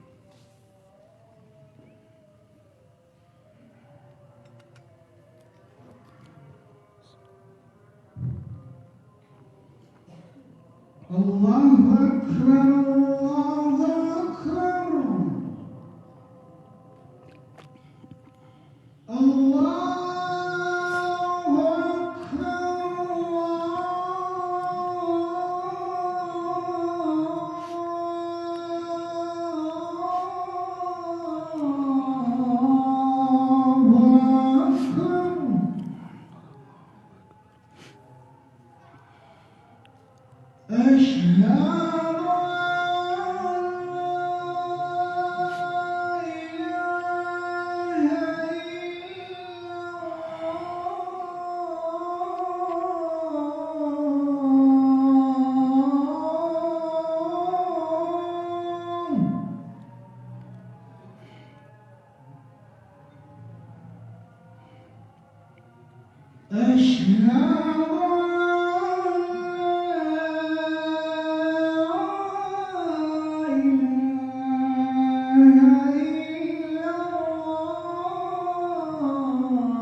أشهد أن محمدا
Alhamdulillah wassalatu wassalamu ala Rasulillah amma ba'd. Ikhwati fid din, jamaah kaum muslimin dan muslimat rahimani wa rahimakumullah taala. Sehingga berkaitan tentang hukum mendatangi dukun dan tukang ramal ini, sebagaimana dalam hadis-hadis yang banyak, dalam perkataan-perkataan Nabi Muhammad sallallahu alaihi wasallam yang menunjukkan terang benderangnya perkara ini. Hukum pertama yaitu siapa yang mendatanginya lalu bertanya kemudian membenarkan. Mendatangi, bertanya dan membenarkan atau meyakini apa yang dikatakan oleh dukun, maka dia murtad, keluar dari Islam. Ya. Faqad kafara bima unzila ala Muhammad sallallahu alaihi wasallam. Ya, jadi siapa yang mendatanginya, bertanya, mempercayainya, mempercayai ucapan dukun tersebut, murtad. Kemudian yang kedua tingkatannya, siapa yang mendatanginya, bertanya, ya, tanpa mempercayainya, maka tidak diterima salat baginya 40 hari 40 malam. Siapa yang datang, ya, kemudian bertanya tanpa mempercayai jawaban dukun tersebut, ya, maka tidak diterima darinya salat selama 40 hari 40 malam. Ya, disebutkan para ulama tidak diterimanya ini yaitu pahalanya tidak diterima, kan tetapi dia tetap wajib salat. Penafsiran yang lain dari para ulama, yang tidak diterima itu adalah salat yang pernah dia lakukan. Salat yang pernah dia lakukan 40 hari sebelumnya. Jadi bukan berarti kalau orang kembali dari dukun dia tidak salat-salat setelah itu 40 hari 40 malam. Karena percuma, tidak diterima katanya, tidak demikian. Tapi apa yang telah pernah dia lakukan dari salatnya, itu dihapuskan oleh Allah Subhanahu wa taala pahalanya. Ya, ini resiko kedua. Ini termasuk iseng bertanya. Ya, sebatas bercanda, sebatas main-main, atau sebatas kalau sekarang buka-buka handphone, kemudian buka aplikasi ramalan, sama seperti ini kasusnya. Dia bertanya, walaupun saya tidak yakin, ini hanya untuk bercanda aja, ini untuk main-main aja, ini untuk bahan ketawa-ketawa aja.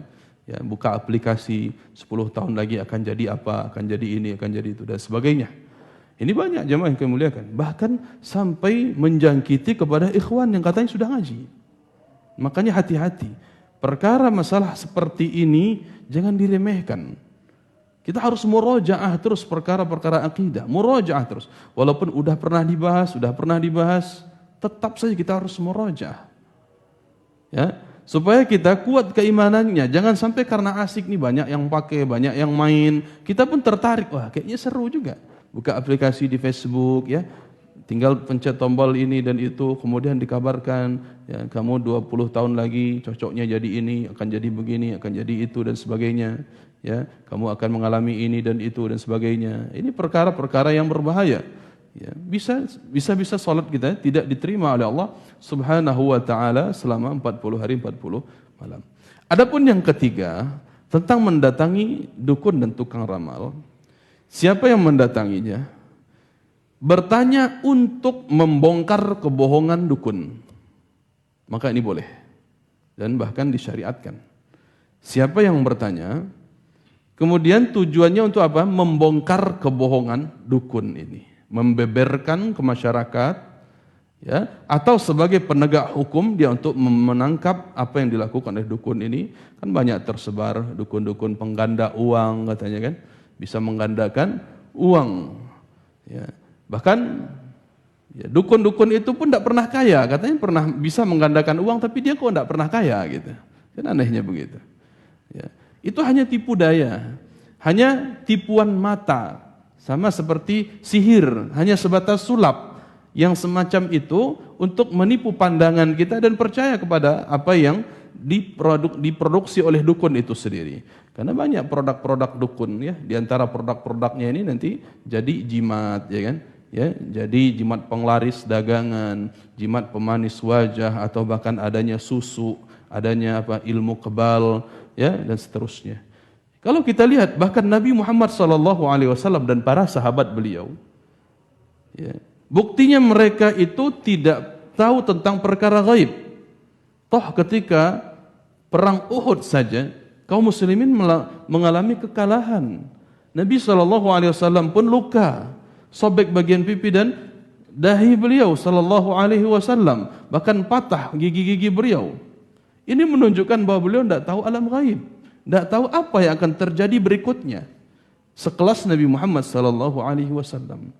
Sehingga kalaupun ada penyampaian atau kabar-kabar yang datang dari beliau SAW tentang keadaan akan terjadi begini, akan terjadi begitu, seluruhnya itu wahyu dari Allah Subhanahu wa taala. Allah yang beritahu, Allah yang kabarkan tentang perkara-perkara tertentu saja. Tidak secara mutlak tahu seluruh perkara gaib, tidak. Tapi hanya yang diberitakan oleh Allah Subhanahu wa taala berupa wahyunya. Ya, buktinya seperti tadi. Perkara dalam perang Uhud saja Nabi SAW tidak pernah prediksi kekalahan tersebut, ya, tidak pernah prediksi kekalahan apa yang menimpa bahkan beliau sendiri SAW.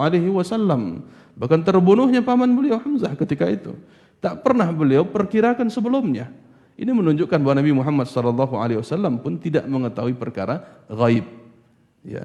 Akan tetapi orang-orang yang berprofesi sebagai dukun ini, mereka lah yang mengaku-ngaku, maka perlu untuk dibongkar kebohongan, kedustaan mereka ini.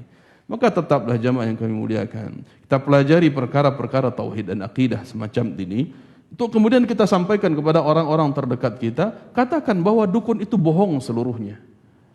Bagaimana kalau memang pernah terjadi apa yang dikatakan dukun atau tukang ramal itu pernah benar sekali atau dua kali, maka ketahuilah hal ini pun pernah ditanyakan kepada Rasulullah SAW. Dari Aisyah radhiyallahu taala anha qalat, beliau katakan, Sa'ala Rasulullah sallallahu alaihi wasallam unasun anil kuhan. Orang-orang mendatangi Nabi sallallahu alaihi wasallam bertanya tentang para dukun. Faqala laisa bisyai'. Maka Nabi katakan, mereka itu dukun itu tidak benar, enggak ada yang benar apa yang mereka katakan. Qalu ya Rasulullah, alaysa qad qala kadza wa kadza.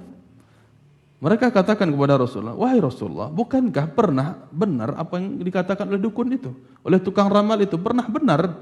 Maka Rasulullah SAW katakan, tilkal kalimatul minal haqq, tilkal kalimatu minal haqqi yahfazuha al-jinni fayuqirruha fi udhuni waliyhi ayyulqiha fayakhlitu ma'aha mi'ata kadhibah atau mi'ata kadhbah. Dalam hadis riwayat Bukhari dan Muslim, Nabi katakan apa? Yang benar dari ucapan dukun yang sesekali itu, ya, itu sebuah kalimat yang betul, yang dapat oleh dukun itu dia hafalkan dari apa? Dari jin. Ya, dia dapat kalimat itu dari jin. Ya, misalnya akan terjadi begini dan begitu. Kebetulan ketika itu benar, ya, terbukti apa yang disampaikan tukang ramal ini. Maka itu hanya sebuah kalimat yang pernah dia hafalkan dari jin, bahkan jin yang menyampaikan. Fayuqirruha fi udhuni wali, jinlah yang memasukkan hafalannya itu ke dalam telinga dukun tersebut. Ayyulqiha, dan dia ucapkan kalimat tersebut kepada dukun. Fayakhlitu ma'aha mi'ata kadhbah. Maka dengan demikian dia menghiasi kalimat yang benar tersebut dengan 100 kebohongan dan kedustaan. Ya. Jadi memang ada dalam sebuah riwayat, ya, para jin itu selalu Selalu seperti apa bahasa kita, bentuk orang manjat batang pinang itu ya. Selalu bertumpuk-tumpuk ke atas. Ya, seperti ini, bertumpuk ke atas, jin satu dengan satu. Saling melihat naik antara satu pundak dengan pundak berikutnya. Untuk apa? Untuk mencuri pendengaran dari langit. Untuk mencuri pendengaran dari langit yang disampaikan oleh Allah kepada para malaikatnya. Makanya ketika mereka itu, para jin tersebut hampir sampai kepada atas, yaitu posisi para malaikat ketika itu, hampir sampai ketika ingin mendapatkan pendengarannya, ingin mencuri apa yang dikatakan oleh Allah Subhanahu wa taala tersebut, mereka dilempari dengan syihab, dengan apa? Meteor. Mereka dilempari dengan apa? Dengan bintang jatuh. Kalau kita lihat bintang jatuh, itu diantaranya rujuman lisyayatin, sebagai cambuk untuk para setan. Sebagai cambuk untuk para setan. Maka sekilas setan itu bisa tahu, bisa dengar sedikit. Ya, bisa dengar sedikit, dan yang sedikit inilah yang kemudian disampaikan kepada siapa? Kepada dukun. Lalu dukun itu menghiasinya dengan 100 kebohongan. Jadi sekali benar 100 bohongnya. Ya. Tetapi justru orang tertarik dengan yang satu ini, jemaah yang kami muliakan. Orang justru tertarik kepada dukun, tukang ramal. Kenapa? Dengan ada satu yang pernah benar. Ya, artinya kalau dukun itu salah terus, tidak akan mungkin ada dukun. Justru dengan adanya satu kebenaran, sesekali benar dia, dengan itulah orang tertarik menjadi dukun atau mendatangi dukun. Itu adalah ujian. Ujian yang memang Allah Subhanahu wa taala ciptakan untuk menguji manusia, mana di antara mereka yang beriman kepada Allah dan mana di antara mereka yang mempercayai dukun dan tukang ramal ini.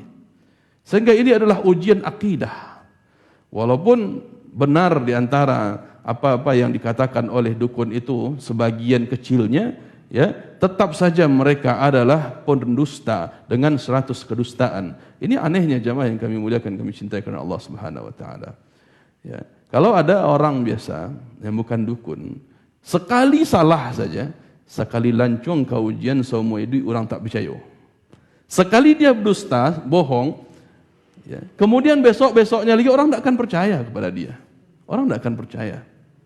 Ya. Karena ketahuan sekali bohong. Padahal besok-besoknya belum tentu dia bohong. Bisa-bisa dia sudah bertobat dari kebohongannya. Tapi lihat, orang tak akan percaya lagi selama-lama, bahkan seumur hidup kepada orang tersebut. Tapi anehnya dengan dukun. Ya, 99 kali salah, sekali benarnya, orang akan tetap percaya kepada dukun ini. Ya, lihat bagaimana pesonanya dukun, ya, luar biasa. Ya, na'udzubillah, ini ujian dari Allah Subhanahu wa taala. Ikhwati fiddin rahimani wa rahimakumullahu taala. Kemudian juga sebagaimana yang disebutkan oleh Aisyah radhiyallahu taala anha, beliau mendengar Rasulullah sallallahu alaihi wasallam bersabda, "Innal malaikata tanzilu fil 'inan wa huwa as-sihab, fatadhkaru al-amru qudiya fis sama'i, fayastariqu asy-syaitanu as-sam'a, fayasma'uhu fayujihi ila al-kuhan, fayakdhibuna ma'aha mi'ata kadhbah min 'indi anfusihim." Dalam hadis riwayat Bukhari, bahwa Rasul sallallahu alaihi wasallam bersabda, sesungguhnya para malaikat itu turun fil 'anan, di awan, ya. Para malaikat itu turun, fatadhkarul amr, maka mereka saling memberikan kabar tentang adanya sesuatu yang diputuskan, sesuatu yang diputuskan oleh Allah Subhanahu wa taala di langitnya. Fayastariqu syaitan, maka setan pun mencuri pendengaran ini, nguping. Ya, fayastariqu syaitanu sam'a, fayasma'hu, lalu dia mendengar sekilas, fayujihu ilal kuhan, lalu setan tersebut mengarahkan apa yang dia dengar sekilas tersebut kepada para dukun, fayakdzibuna ma'aha mi'ata kadzibah. Maka dengan demikian para dukun atau tukang ramal ini membuat-buat 100 kebohongan terhadap apa yang mereka dapati dari bisikan setan tersebut. Jemaah yang kami cintai dan kami muliakan karena Allah Subhanahu wa taala. Ya, di antara bentuk hal yang perlu kita pahami lagi, ada yang namanya ilmu nujum, ya, ilmu perbintangan atau yang disebut dengan ramalan tadi atau ramalan bintang. Ini tentunya ada hal-hal yang perlu kita rincikan lagi. Ya. Secara garis besar tentang perbintangan ini ada dua hal. Ada yang disebut dengan, ya, ramalan, ada yang disebut dengan perkiraan biasa, atau yang disebut dengan ta'thir kalau tidak salah. Yang pertama adalah tasyir, ya, tasyir dan ta'thir. Ya. Ada yang diharamkan oleh Allah Subhanahu wa taala pada posisi yang pertama, yaitu ilmu perbintangan untuk meramal apa yang akan terjadi di masa depan, ya, meramal apa yang akan terjadi di masa depan dengan melihat rasi bintang, dengan melihat peredaran bintang, perubahan bentuk bintang dan seterusnya. Kemudian meramal apa yang akan menimpa seseorang, baik berupa karirnya, kesuksesannya, ya, kegagalannya, masalah jodohnya dan sebagainya. Ini ramalan yang diharamkan oleh Allah Subhanahu wa taala. Adapun mengenai perkiraan atau mengenai sesuatu yang ada unsur ilmiahnya atau kauniyahnya di dalam memperkirakan cuaca contohnya. Diperkirakan hujan pada tanggal sekian atau besok diperkirakan hujan dengan juga melihat bintang dan gugusan awan sekitarnya. Ini biasanya menggunakan pendekatan yang ilmiah.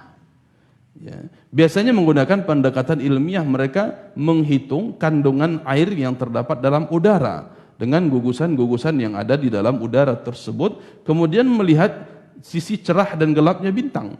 Karena kalau tertutup dengan awan, tentunya akan lebih besar potensi akan terjadinya mendung, kemudian hujan dan seterusnya.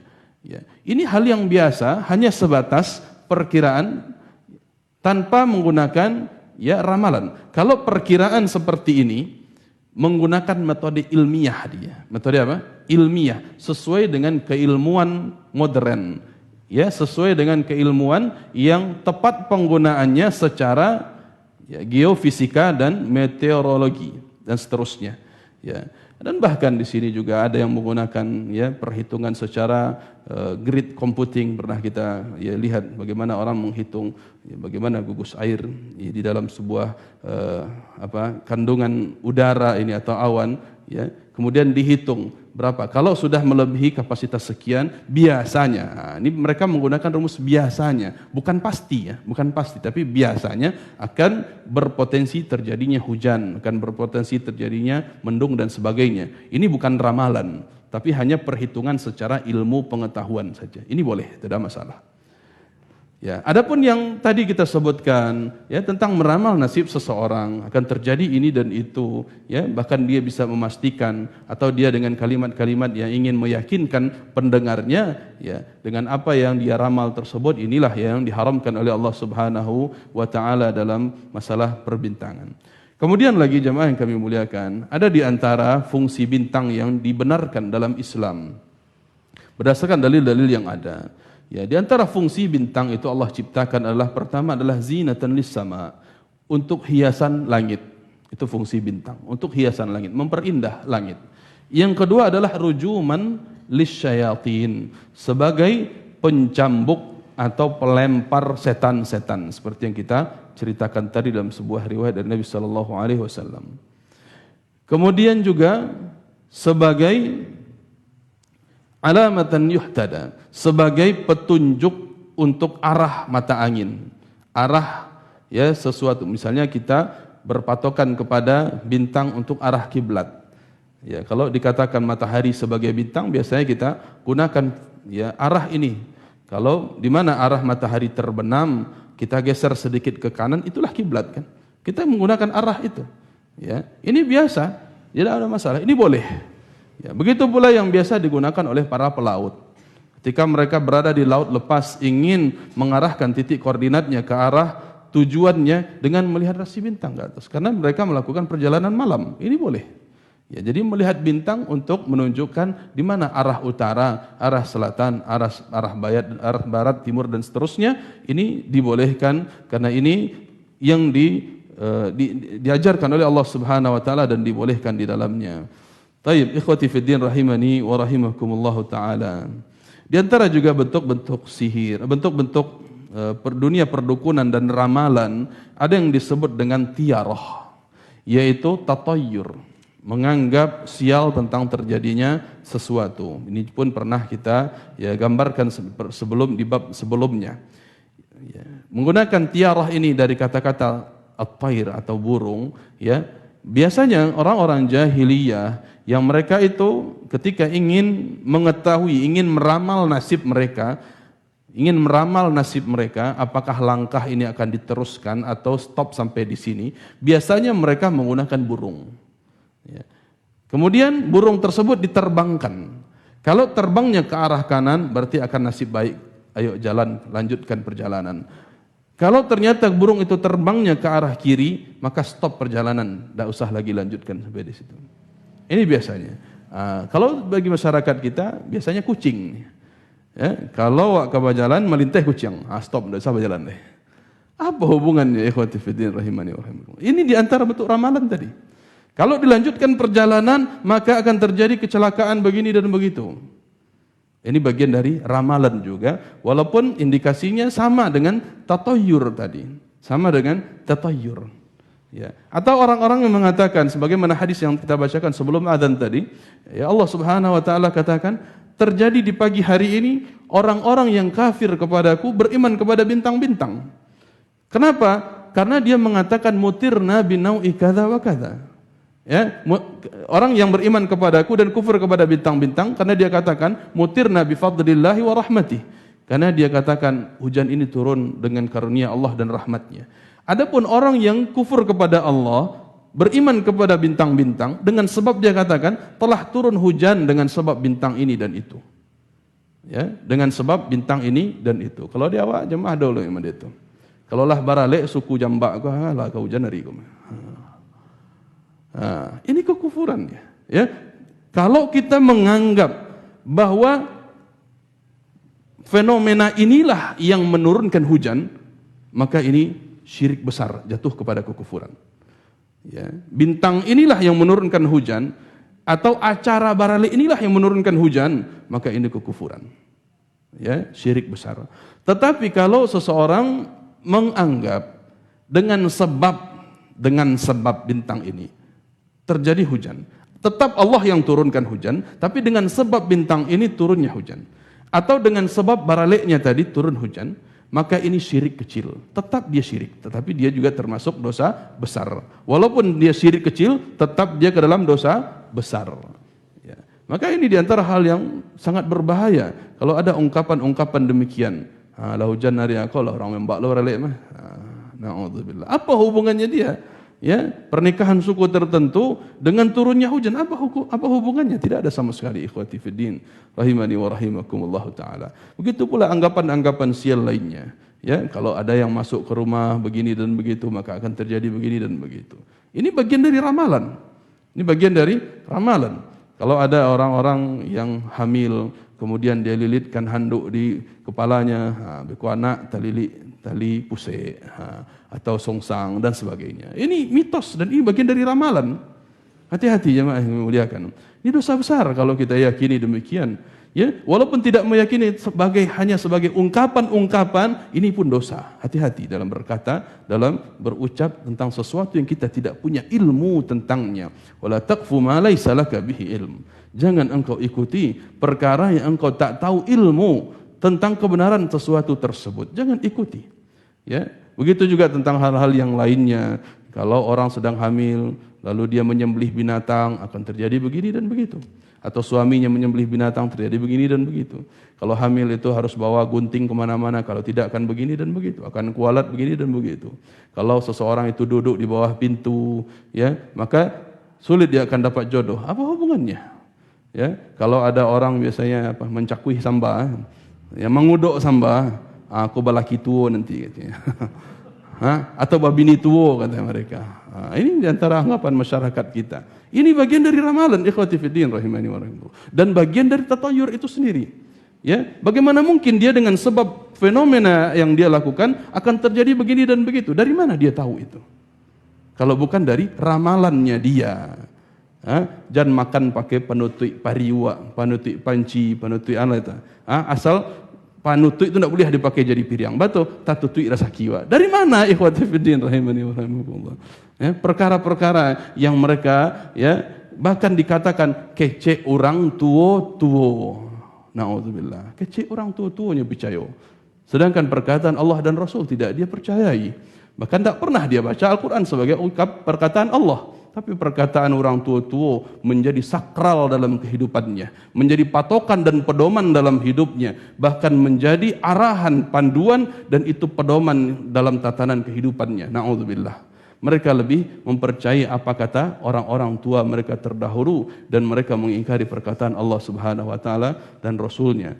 Bahkan setiap daerah itu memiliki mitos-mitos khurafat-khurafat yang berbeda, yang tersendiri, tergantung dengan apa yang banyak terjadi di daerah tersebut dan tergantung apa keinginan mereka. Walaupun jemaah, niat awal kata mereka benar. Kan betul tuh, yang diinginkan tidak boleh duduk di muka pintu, bekot halang orang lewat. Betul, tak ada masalah. Kalau memang sampai di situ dia katakan, ya jangan duduk di depan pintu, nanti orang terhalangi untuk lewat. Iya benar, tidak boleh dia duduk depan pintu. Tapi akhirnya dibumbui. Ya, biasanya masyarakat kita kalau sudah berbau mitos langsung takut. Kalau sekedar dilarang, madanya Pak.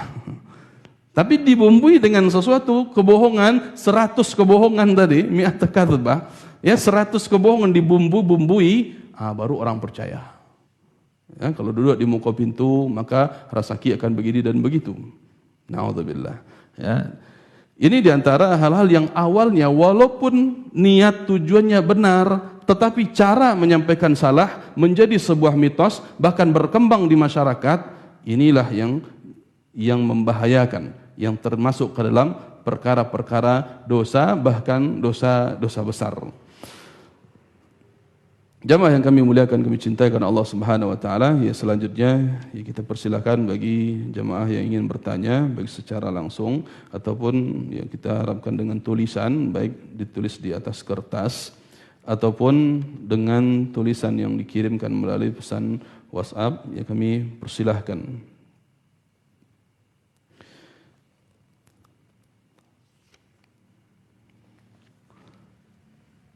Baik, di sini ada pertanyaan. Assalamualaikum. Waalaikumsalam. Bagaimana hukumnya mendatangi dukun palsu?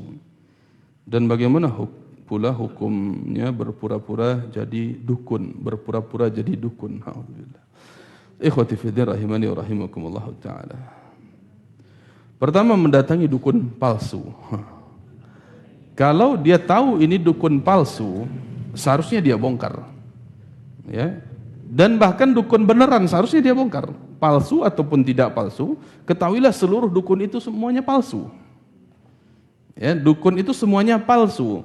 Bohongan semua isinya, enggak ada yang asli. Emang ada dukun asli? Ya, dukun itu semuanya palsu, ikhwah. Ya, jadi apa yang mereka sebutkan itu kepalsuan dan kedustaan semuanya.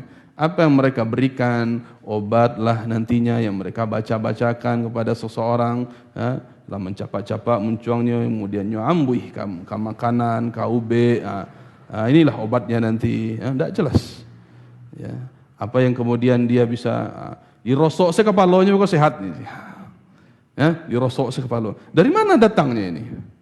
Ya, biasanya ini menggunakan bantuan jin kalau memang dia ya memegang kepala seseorang langsung sembuh. Nah, ini terjadi ya, bahkan ada sebuah video yang pernah kita lihat juga, ini ya dari seorang pendeta ya. Dia itu dengan misinya untuk mengkristenkan orang-orang Islam ya dengan cara pengobatan. Ya, jadi disentuh dengan cara begini saya. Setiap orang yang sakit datang disentuh begini, tetap sehat katanya. Hati-hati jamaah yang kami cintai dan kami muliakan karena Allah Subhanahu wa taala. Ya, ini ujian berat lagi. Ya. Bahkan ini adalah ujian dalam perkara-perkara akidah. Orang-orang yang dengan aksi-aksinya, dengan cara-caranya menerawang, dengan berputar, dengan jurus-jurus, dengan ucapan-ucapan, dengan benda-benda yang dia bawa, dengan keris-keris dan sebagainya.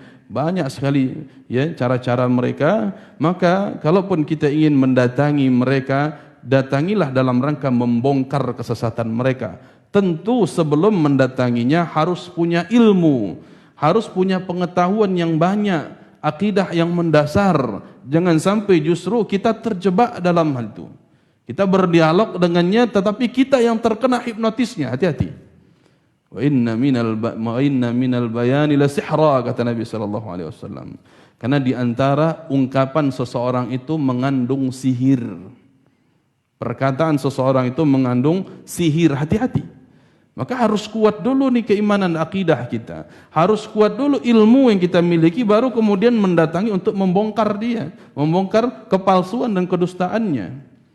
Baik. Dan kemudian bagaimana hukumnya berpura-pura jadi dukun? Tentu ini dosa besar. Ya, bahaya sekali. Apalagi kalau pernah berpura-pura jadi dukun dapat uang. Wah, ini sepertinya lowongan kerja. Omsetnya, pitih maswa. Akhirnya orang tertarik untuk bertahan di situ. Ini bahaya lagi jemaah. Enggak ada manfaatnya. Justru ini ya kedustaan dan kepalsuan, bahkan membohongi masyarakat, hukumnya dosa besar tentunya. Enggak boleh orang berpura-pura jadi dukun. Assalamualaikum warahmatullahi. Semoga Allah Ta'ala menjaga Ustaz wa iyyakum. Maaf jika di luar tema. Apakah ada wisata Islami? Bagaimana pandangan Islam tentang wisata Islami? Barakallahu fikum.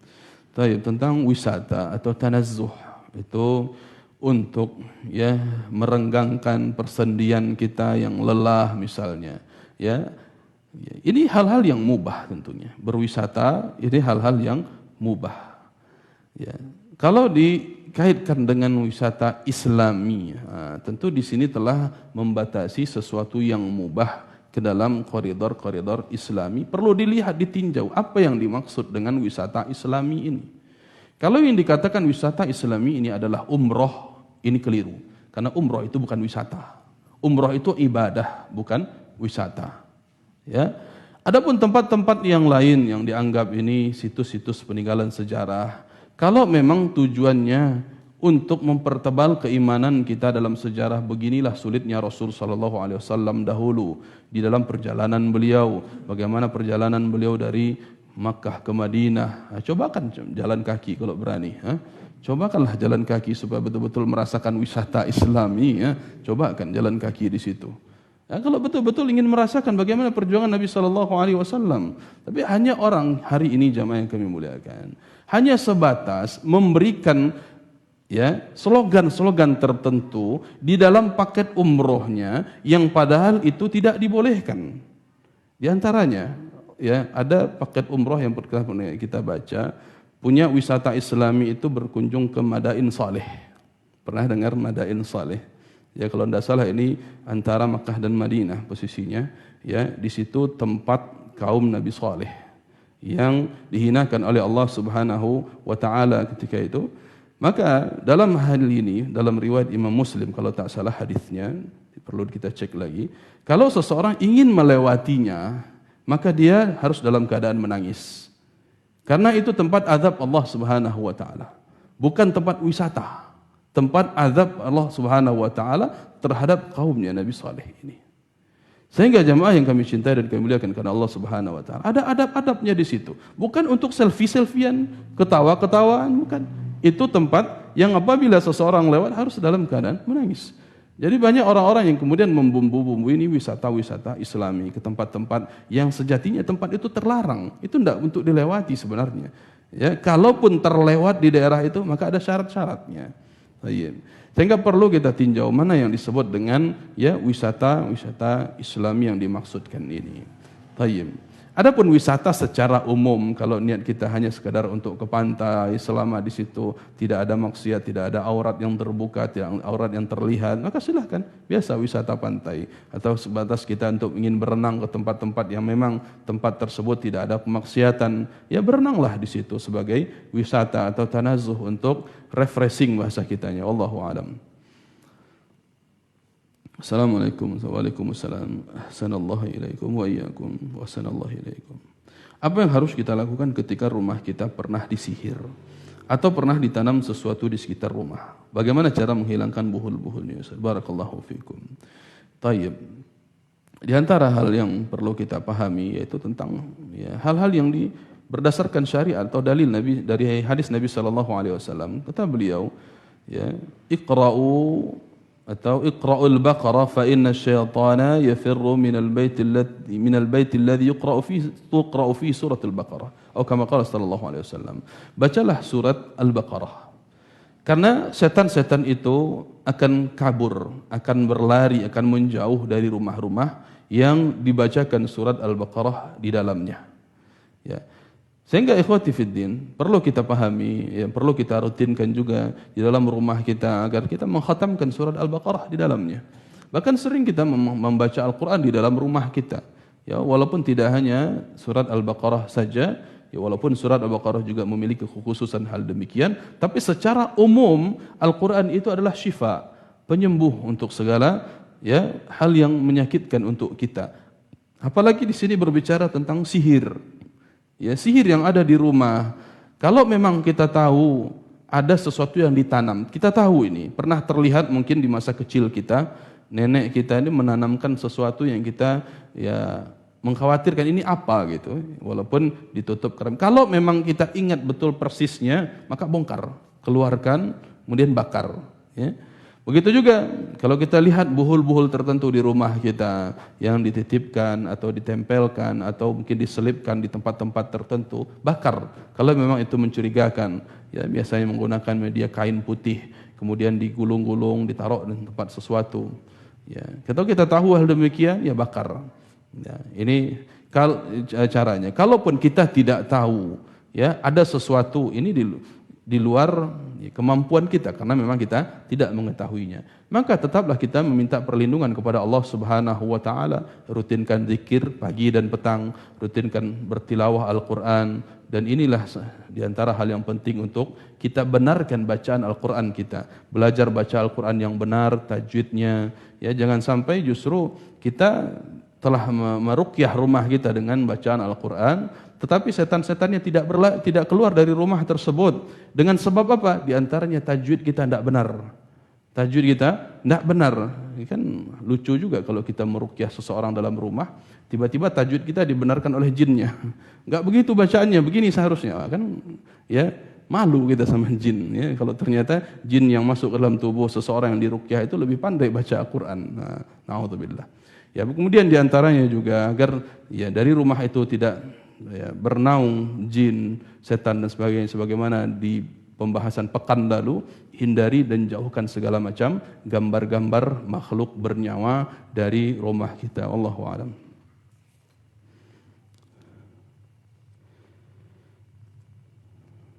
Apa berefek kepada pengunjung jika makan di tempat yang pakai penglaris? Barakallahu fikum. Ya, tentunya kalau dia tidak tahu di situ ada penglaris, biasanya dia hanya nyaman-nyaman saja dengan apa yang dia beli di situ. Ini efeknya. Ya. Tapi kalau dia tahu, kemudian dia lanjutkan untuk belanja di situ, ya, bahayanya kita membiarkan perbuatan kesyirikan, perbuatan yang dilakukan oleh dukun menggunakan jimat-jimat demikian, justru kitalah yang akhirnya termasuk ke dalam dosa tersebut. Ini efek berikutnya. Jadi kalaupun memang seseorang menggunakan penglaris, biasanya bagi orang-orang yang bertauhid, insya Allah akan tahu dan mudah mengenali apa keanehan di situ. Baik berupa gambar yang ditempelkan. Pernah suatu ketika, ya, mohon maaf ini diantaranya rumah makan Padang, ya. Kita lihat di Jakarta itu ada sebuah ya, rumah makan, ya, terlihat di situ jelas ini rajah. Ya, rajah. Ada tulisan-tulisan bahasa Arab yang buat dari ya, huruf-huruf tertentu yang terpotong-potong, kemudian disusun dalam bentuk pedang, dalam bentuk, bahkan pernah kita lihat juga di warung baksonya orang-orang Jawa itu dalam bentuk wayang, biasanya semar namanya. Ya, di bawah semarnya itu adalah lafaz Allah Subhanahu wa taala. Ya, diinjak oleh gambar semar itu. Nah, ini diantara bentuk saya di Google banyak sekali, rajah atau wafak namanya. Ya, ini kalau kita sudah tahu, ya jangan belanja di situ. Atau peringatkan maksudnya. Peringatkan siapa? Pedagang itu. Ya, ini kita peringatkan. Alhamdulillah ketika itu kita sampaikan ini ya, syirik ini, jimat ini ya. Kalau ini masih tempel saya nggak akan mau belanja lagi. Berarti ini bukan penglaris tapi mengusir saya jadi konsumen Anda kan? Selesai. Nah, berarti ini bukan penglaris, justru ya menjauhkan orang-orang dari warungnya dia. Ya. Kalau efek yang lainnya diantaranya, wallahu alam, orang akan merasakan ya nyaman-nyaman saja ketika belanja, enak dibandingkan yang lain. Ada yang mengatakan, wallahu alam benar atau tidak, kalau makan di tempat itu lebih enak daripada bawa pulang kata mereka. Karena di tempat itu lidah kita bisa dipengaruhi oleh jin yang bernaung di dalam penglarisnya itu. Lidah kita yang dipengaruhi oleh mereka. Adapun ketika dibawa pulang, jinnya enggak ikut katanya. Sehingga rasanya biasa-biasa aja. Ya. Maka ini diantara hal yang menjadi tameng dalam diri kita agar terhindar dari perbuatan-perbuatan iblis seperti ini. Maka pertama adalah ya bacalah Bismillah sebelum makan. Samillah. Ya baca Bismillah. Jaga adab-adab makannya. Dan tentunya kita harus punya kekuatan tauhid dalam diri kita yang kita amalkan sehari-harinya. Mudah-mudahan kita bisa mendeteksi hal demikian. Ya. Kita tidak tahu apakah tempat makan tersebut pakai penglaris dan kita mau ajak keluarga makan di sana. Barakallahu fikum. Ya, kalau memang tidak tahu, maka hukum asalnya makanan-makanan itu mubah, tidak ada masalah. Dibolehkan kita makan di mana saja. Tapi kalau sudah kita tahu, ya kita lihat indikasinya ini biasanya begini, ya, dan sudah kita jelaskan, ya bahkan di antaranya ada foto penglaris di situ, ya, orang-orang tua, ya, oh, ini siapa? Angku Salih. Ini biasanya, ya biasa mereka gunakan untuk itu diantaranya. Bukan karena dia orang Pariaman, bukan karena dia cucu dari Angku Salih, bukan. Tapi rata-rata mereka menggunakan itu sebagai bentuk penglaris. Allahu a'lam. Nah, ini kalau sudah kita tahu hal-hal demikian, ya udah tinggalkan toko-toko itu. Atau kalau mau kita nasihati mereka, bawalah selebaran atau buku-buku yang menerangkan masalah sihir, kasih gratis. Menerangkan masalah jimat, ya kasih gratis kepadanya. Ya mudah-mudahan dia bertobat, dan ini bagian atau lahan dakwah kita. Barakallahu fikum. Ya, maka jangan kita ajak keluarga makan di situ kalau memang kita sudah mengetahuinya. Yang kita khawatirkan justru jin-jin yang tadi yang dipakai untuk melariskan dagangan masuk ikut dalam diri kita. Ini yang kita khawatirkan, mengalir dalam darah kita. Na'udzubillah. Allahul musta'an. Assalamualaikum warahmatullahi wabarakatuh. Ada penyakit yang secara medis sudah diperiksa ke dokter, tidak ditemukan sakitnya, kemudian diobat ke dukun dan ternyata sembuh. Apa tanggapan kita untuk hal semacam ini, Ustaz? Bila ada orang lain mengalami sakit yang ciri-cirinya sama, apakah boleh orang ini mencari jalan kesembuhan ke dukun itu, atau menerima keadaannya saja? Barakallahu fikum. Ya betul, ada penyakit-penyakit yang memang sulit dideteksi oleh dokter. Ya, ini kenyataan. Maka dalam hal ini Islam punya solusi, yaitu ruqyah syar'iyah. Ruqyah syar'iyah. Ya, ruqyah yang dibenarkan dalam Islam menggunakan bacaan Al-Quran, zikir dan doa. Jadi ciri-ciri ruqyah syar'iyah ini dibacanya jelas. Ya, dibacanya jelas, ayat-ayatnya jelas, tidak sekadar baca capak-capak semuncung, Pak. Kecilnya baca Al-Quran tapi muncul capak-capak. Itu sama dengan jampi-jampi. Ya, jadi khawatir nih kalau kaum muslimin baca Al-Qurannya mau orang capak-capak, itu khawatir itu jampi-jampi. Maka benarkan, perbaiki bacaan Al-Quran kita. Ya, perbaiki bacaan Al-Quran kita. Maka bacalah dengan jelas, ini ruqyah syariah. Ya. Kemudian ya dengan cara-cara yang disyariatkan, yaitu kalau menggunakan media air untuk minum, maka tidak ditiupkan, tetapi dibacakan dekat saja.